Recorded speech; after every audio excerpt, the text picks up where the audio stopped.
Good evening, everyone. Well, I do not really need to introduce Dr. Zaira as she has already been. I would like to invite her to welcome the next keynote speaker. Please, ma'am. Thank you so much, Alvira. And just to introduce my co-chair, Alvira Chaudhary. Thank you so much. And now, once again, I'm honored and very, very happy to introduce our keynote speaker for this session, which is Professor Firuzeh Shokooh Valle. I hope I'm pronouncing it right, who is Assistant Professor of Sociology, Franklin and Marshall College. And we're up for a really interesting talk in defense of solidarity and pleasure. Over to you, Professor. Hello, thank you so much. I am really excited to be here. And thank you so much for the invitation. And I think this is really important, particularly in this moment of everything that's happening in our world, right? The capacity for us to create local and transnational networks of solidarity. So this is part of that too. So I'm very happy to be here, especially today, March 8th, right? Which is a symbolic day, the International Day of the Women, of Working Women, we say in Spanish, right? So I have a PowerPoint. I don't know if can I share? Okay.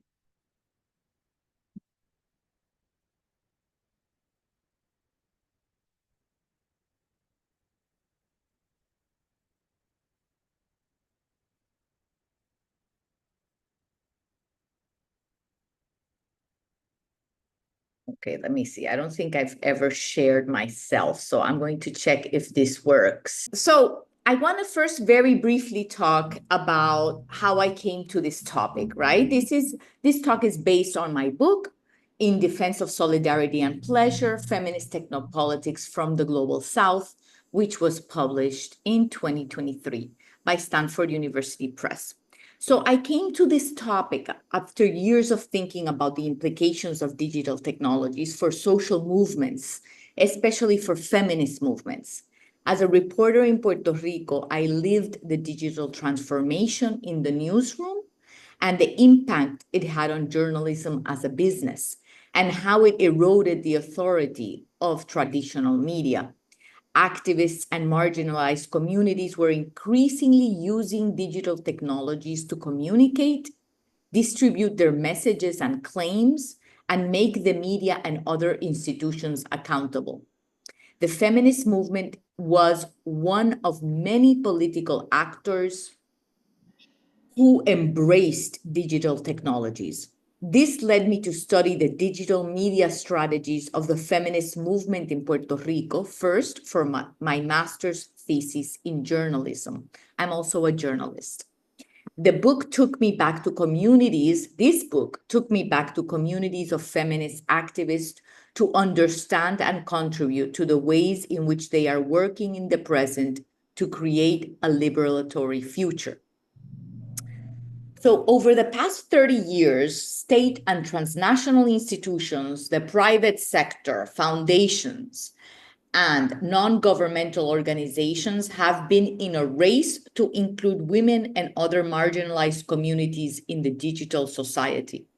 The importance of integrating women as users, consumers, designers, and developers of technology has become a global mantra against inequality. But this exciting future being constructed in which women are considered key figures full of potential contains in its fold subtle and not so subtle forms of violence. In my research, I ask the following questions. How does development discourse couple women and digital technologies as a frontier of expansion and inclusion? What forms of feminist technopolitics are flourishing in certain regions of the global South? What kinds of compromises and negotiations have been necessary? I examine these questions by studying two organizations that focus on gender and technology in the global South, First, the transnational network APC, the Women's Rights Programs, and the technology-focused co-op Sulabatsu in Costa Rica, which is what I'm going to be talking more about today, as well as analyzing more than 200 reports and documents from the United Nations and the UN Economic Commission for Latin America and the Caribbean. Sulabatsu is a technology-focused feminist co-op founded in 2005. So, drawing from online and archival and ethnographic methods, as well as interviews, I make two arguments. First, development discourse preys on care in producing what I have called an ideal third world technological woman who combines technological dexterity and entrepreneurial instinct with caring qualities without addressing the histories that have erected the very barriers that these women are supposed to miraculously overcome. Second, feminist digital activists who are involved in development work and mobilize a politics of care rooted in solidarity, in negotiating and define techno-capitalist paradigms of digital inclusion. Therefore, care is used in many ways, from making profit and furthering exploitation to building collaborative worlds. My first language is Spanish, so my work studies how care is mobilized in the inexorable path of digital inclusion. And this is a little bit related to what the former speaker, right, was talking about, this binary inclusion, exclusion. We have to work this more, right? We have to think through this more. The making and unmaking of this third world technological woman lies at the crux of my research. So the implications of the ubiquity of digital technologies and of techno-solutionist discourses and policies for solving the complex problems inflicted on historically oppressed communities are at a critical juncture right now. Women, queer and gender non-conforming, non-binary communities, immigrants, poor people, people with divergences and disabilities, Black and Indigenous people, and people of color are increasingly considered both threats to and instruments of social, political, and economic stability and prosperity.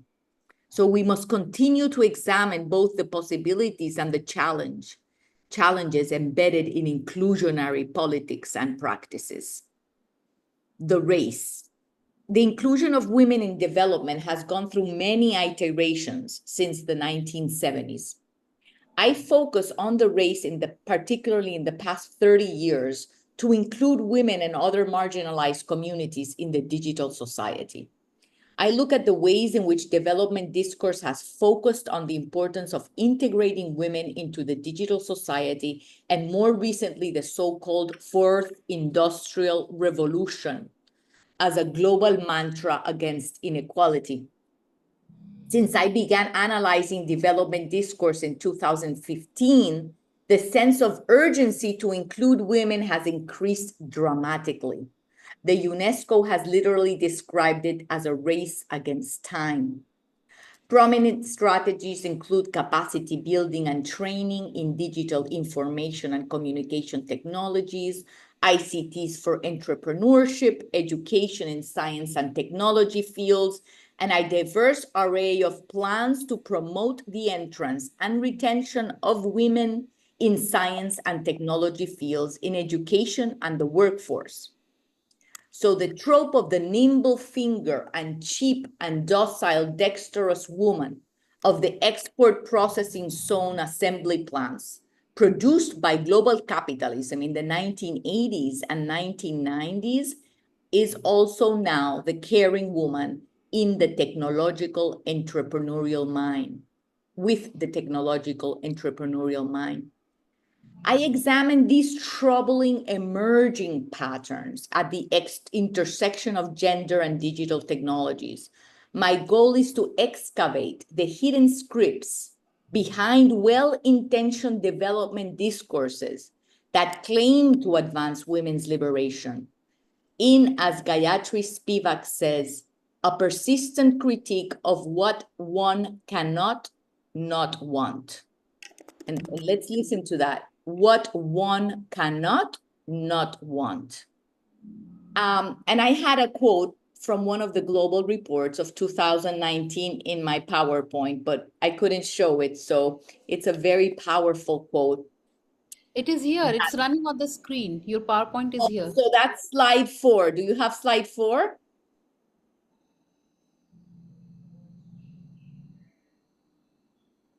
The slides are numbered.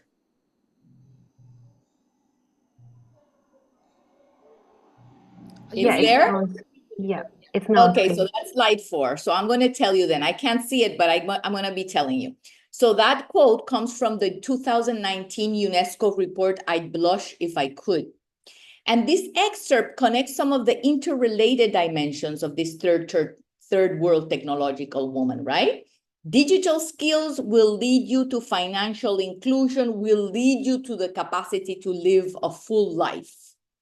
If women are incapable of learning digital skills, they will not be able to secure a livelihood, not even a partner. Again and again in these texts, inclusion is often a code word for some form of extraction, either material or immaterial, even with increasing references to the dangers and risks of inclusion, such as online-based gender violence, unethical data practices, AI bias, or the automation of labor and suggestions on how to mitigate these harms. The digital revolution remains unquestioned. It is a given that we are advancing into this technological future, and the only option is to get on the bus or be left behind. In this context, what does a feminist technopolitics of care and solidarity look like? And this is slide number 6. This phrase is what an indigenous woman from the Cabecar community of the Caribbean Alto Pacuare region of Costa Rica told Kemli Camacho, the coordinator of Sulabatsu, during one of their conversations.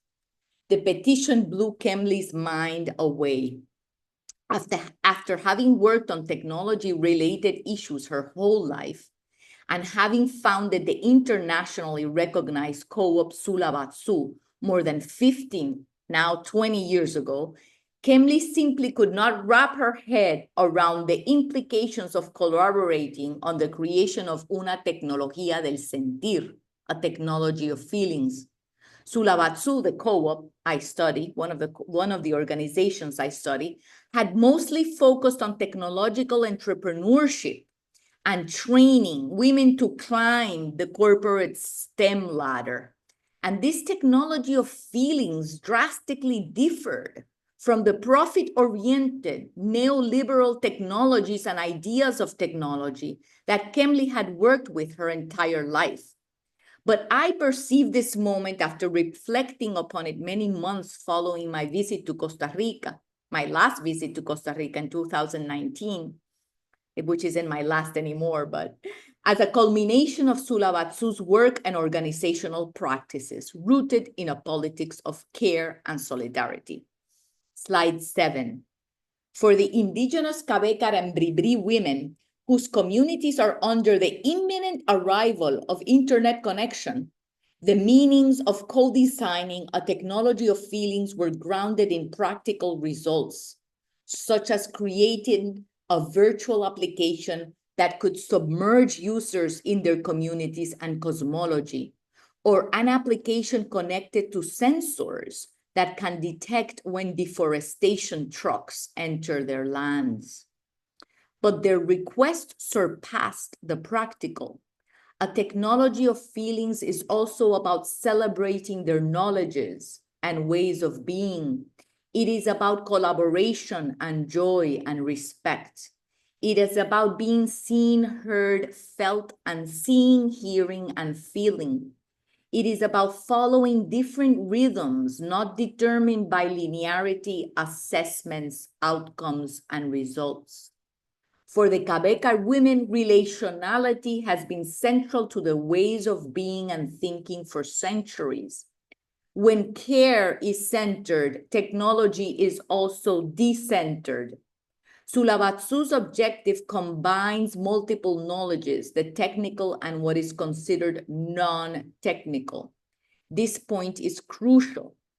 The co-op has slowly undergone a transformation, distancing themselves more and more from mere inclusion in the digital society.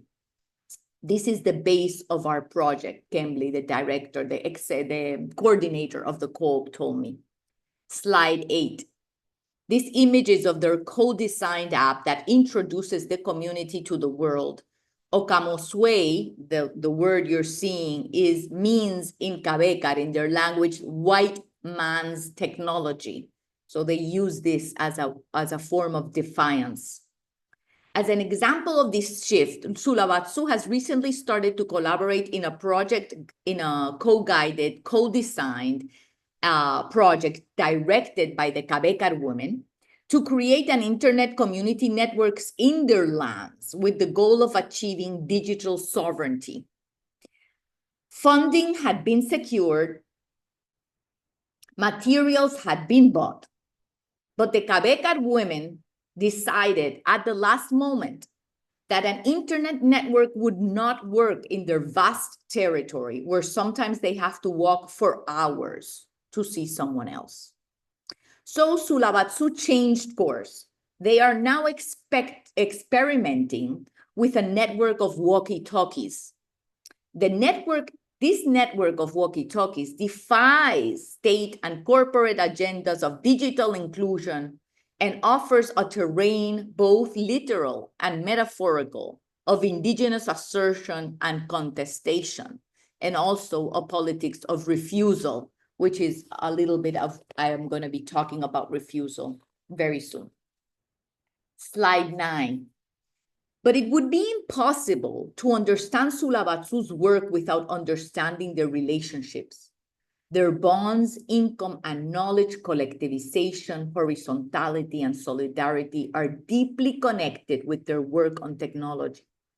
They enact a form of prefigurative politics, which means that they practice the world they envision, non-hierarchical, horizontal, collective, and affectionate. Their office in Barrio Escalante is organized as an open space full of natural light where everyone can look at each other. Every day at 3 p.m., we had coffee together, an almost sacred daily bonding ritual. They work, talk, and laugh, and also move through conflicts regarding differences in approaches, styles, and objectives. They have arguments on issues that range from funding to religion and sexuality. Slide 10. Their most treasured goal is to sustain relationships of care among themselves and with the communities they work with. There was and continues to be an emphasis on joy, dreaming the impossible, and returning to the drawing board however many times is necessary. They make time for long conversations on work-related and personal problems and hopes. Thus, their vision is precisely about creating and imagining technologies of feelings, as imagined by the Cabecar women. None of this means that the work is not being done. The key is to understand who defines what work looks like. The Sulabatsu collective work when loving, caring for each other, and sharing coffee with Natija. They work when they talk about their lives, heartbreaks, mistakes, and regrets. They work during those long conversations in the van, traveling around Costa Rica while one drives from north to south, from the Caribbean to the Pacific coast. This is all part of the everyday labor at La Cope. During my early days of fieldwork, I noticed that much of what made this project feminist was an everyday praxis based on solidarity. The most important work of La Cope lies in its micropolitics, in how they weave relationships in each space in which they move, between the team, with communities, with the technologies that they design, think, and imagine, with a politics of care and solidarity intrinsic in building the world they dream of. In other words, the revolution is in how they do what they do. Slide 12. In her quest to disengage from modern colonial epistemologies and ways of producing knowledge, scholar and activist Liane Betasamo Sake Simpson says that at first she did not fully appreciate how the Anishinaabe, her own community in Canada, produced theory through practice. She writes, and that's this quote, "It became clear to me that how we live, how we organize, how we engage in the world, the process not only frames the outcome, it is the transformation. How molds and then gives birth. The how changes us. How is the theoretical intervention." It was precisely Sulabatsu's how that alerted me to the meanings of a feminist technopolitics of care, a politics of solidarity that is expansive, but not without conflicts, heartbreaks, and negotiations. Relationships are also ridden with difficulties. We don't want to idealize or romanticize either, right? So this also affects how they do what they do. The co-op is not perfect, nor their story a fairy tale. They have confronted internal fissures, conflicts, and irreconcilable differences, and their relationships are constantly being negotiated. People have left the co-op for numerous reasons: new job opportunities, changes in personal circumstances, or because they are moving to another country. But there have also been bitter disagreements on the co-op's mission, structure, and procedures, personal conflicts, a lack of understanding of how a co-op works, and because of the very real need of earning a higher and more secure income than the co-op can provide. Every time someone has left the co-op, it has implied, as Kemley told me, an affective rupture. Cycles of financial turmoil have caused many people to leave the co-op. This has caused tremendous destabilization for the flow of the organization. Activists develop certain skills, make contacts, create networks, and then take these elsewhere. Like many other grassroots organizations, Sulabatsu constantly has to balance their solidarity-centered model based on collectivization and social justice with the material conditions they need to do their work. Slide 13. The emphasis on inclusion enfolds numerous forms of exclusion and violence. The insistence on digital inclusion neglects the roots of socioeconomic sufferings imposed upon marginalized communities. The discourse suffocates imagining transformation beyond techno-solution strategies. The discourse is fixated on a race against time.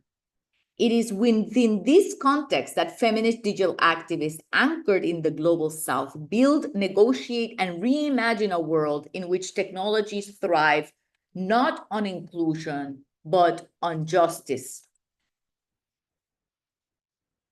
The critique of inclusion and digital inclusion in particular is tricky, right? It is, after all, what one cannot not want, as Spivak says. Inclusion has its benefits. Being included can have and certainly has fruitful and positive results.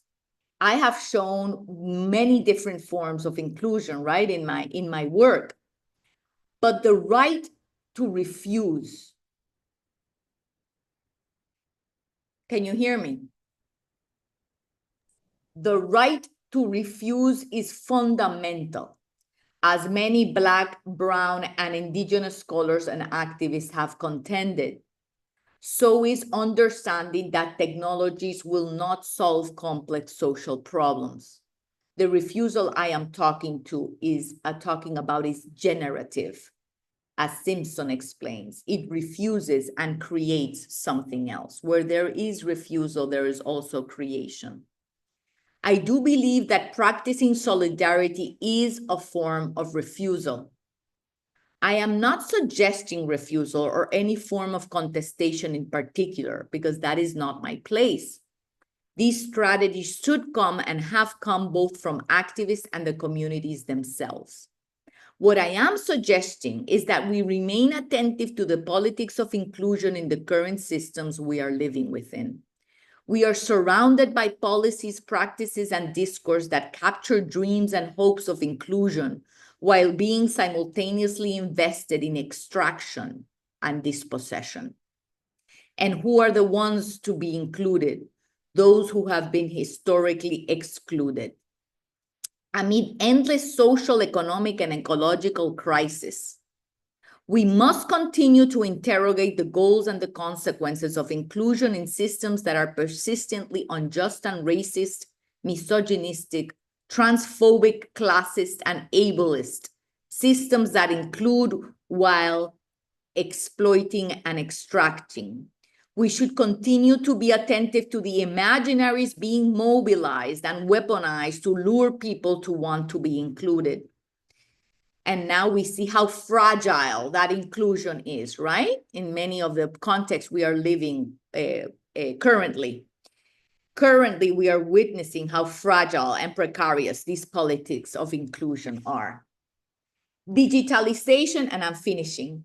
Digitalization is one of many realms that depend on inclusion. Inclusion of bodies, workers, lands, infrastructure, data, consumers, users, designers, expertise, creativity, care, relationships, and intimacies.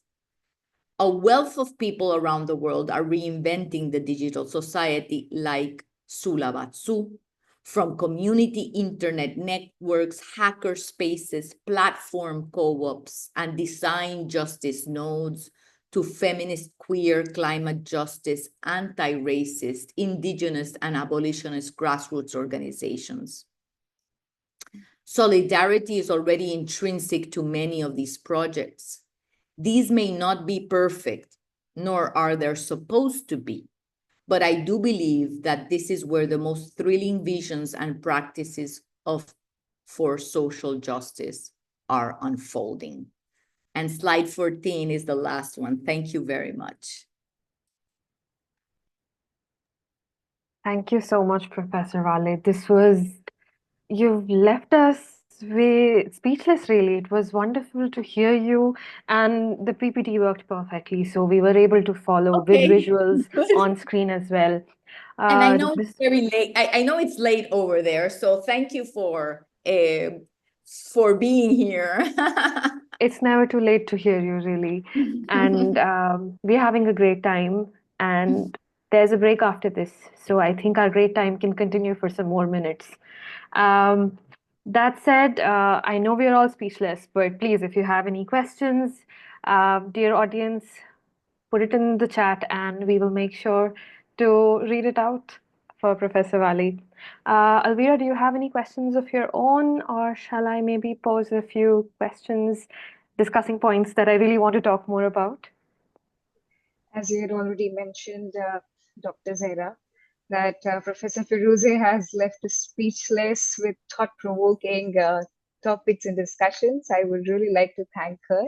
And I would also like to express my gratitude to you for chairing the session. And let's conclude it with the break, announcement of the break. There is a question first. Take it Oh, up. sorry, ma'am. And then after that, maybe we'll close and we can send. Actually, Professor Firuzeh, you know what?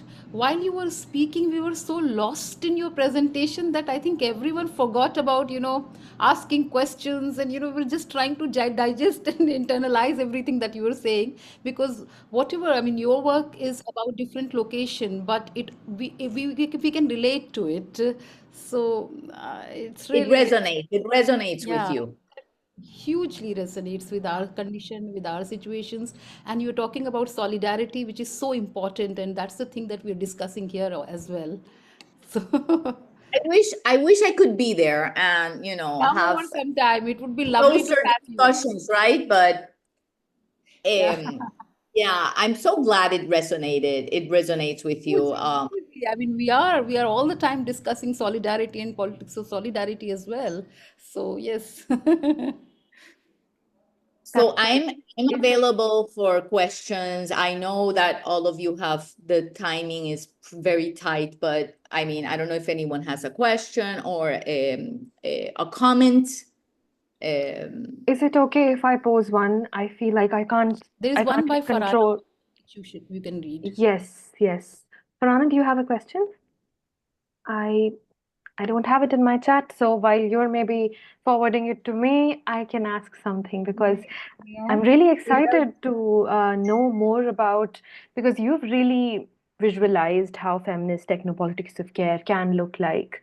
And that's what you set out to do as well. And I'm so glad that it's reaching out to us through our screens and hopefully one day in person as well. And there's just so many things that you mentioned that echo in my head so vividly. For example, how practicing solidarity is also a form of refusal that's really radical and experienced on a visceral level, but not really articulated as such. And I'm so glad that you're really telling us to approach theory through praxis in this sense.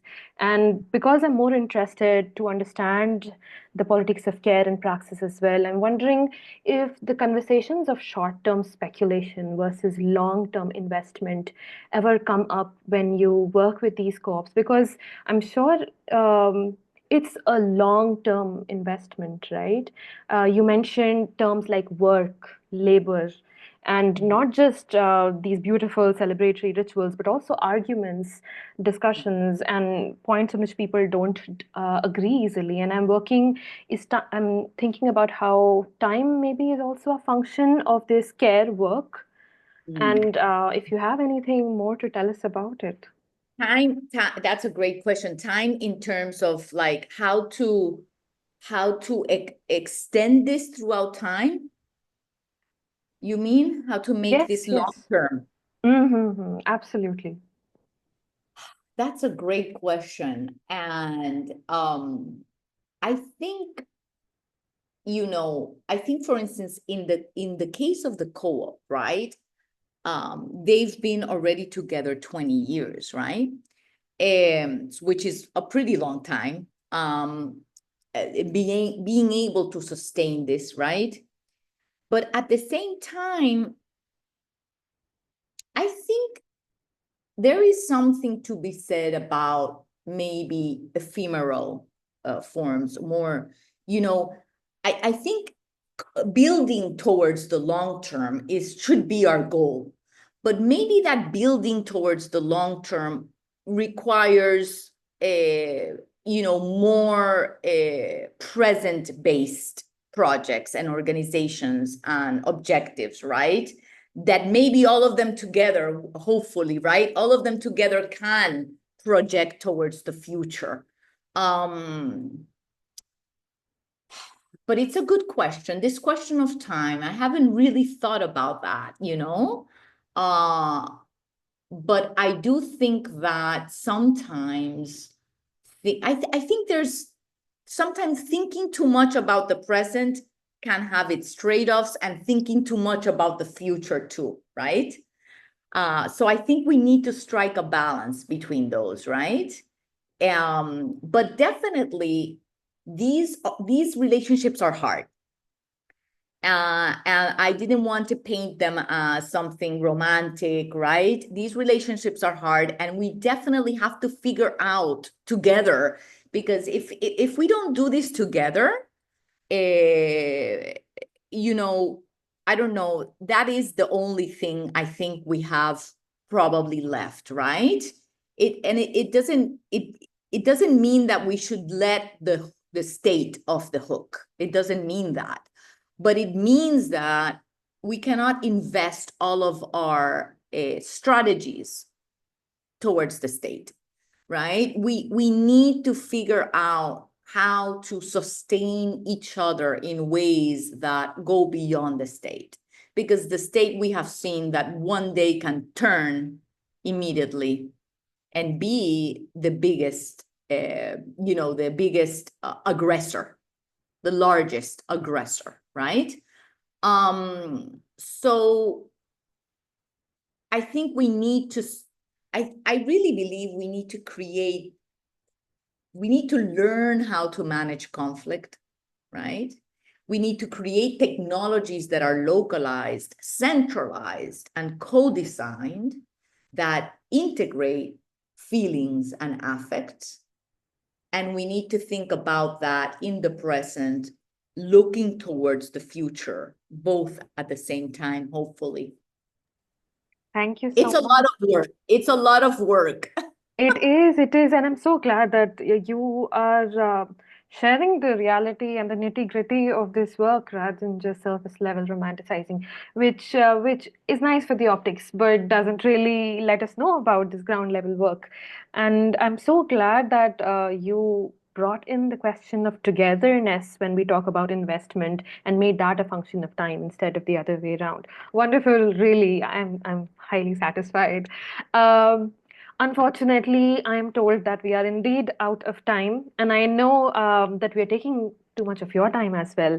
So I will have to close this session by thanking you profusely on the behalf of everybody involved in the conference. We had a wonderful time listening to you speak. Thank you so much. Alvira, do you want to maybe pose any closing remarks? I will also just extend a message saying thank you so much, ma'am, for such a thought-provoking, intriguing session. We really enjoyed listening to you. Thank you so much. Thank you, Professor Nishad, for being with us. Thank you, Dr. Zaira, for chairing the session. And I would also like to thank all the people involved with the conference. Thank you so much. You've been a lovely audience. It's time for a break now. We'll be meeting again at 7:30.